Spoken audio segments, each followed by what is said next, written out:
श्री गणेशाय नमः। हर हर महादेव। अहोई अष्टमी व्रत कथा। प्राचीन काल में किसी नगर में एक साहूकार रहता था। उसके 7 लड़के थे। दीपावली से पहले साहूकार की स्त्री घर की लीपा-पोती के लिए मिट्टी लेने को खदान में गई और खदान में कुदाल से जब मिट्टी खोदने लगी तो देवयोग से उस ही जगह एक सेहे की मांद थी।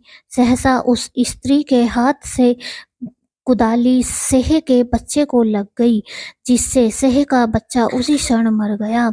यह हत्या हुई देखकर उस स्त्री को बहुत दुख हुआ, परंतु अब क्या हो सकता है। वह स्त्री पश्चाताप करती हुई अपने घर आ गई। कुछ दिन के बाद उस स्त्री का लड़का मर गया, फिर दूसरा और तीसरा, अर्थात 1 वर्ष में उसके 7 लड़के मर गए।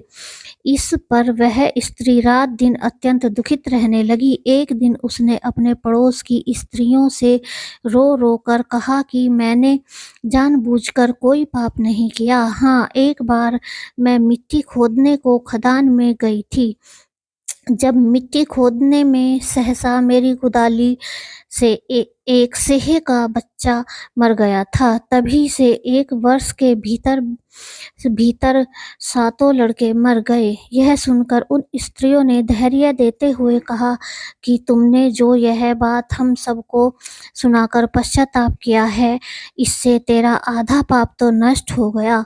सो अब तुम उसी अष्टमी को भगवती की शरण लेकर सेहे और सेहे के बच्चों का चित्र बनाकर उनकी पूजा किया करो और क्षमा याचना करो। ईश्वर की कृपा से तुम्हारा समस्त पाप धुल जाएगा और तुम्हें पहले की तरह से ही पुत्रों की प्राप्ति हो जाएगी। उन सब की बात मानकर उस स्त्री ने कार्तिक मास की कृष्ण पक्ष की अष्टमी को व्रत किया तथा हर साल व्रत व पूजन करती रही। फिर उसे ईश्वर की कृपा से 7 पुत्र प्राप्त हुए। तभी से इस व्रत की परंपरा चली आ रही है। जय हो अहोई माता की।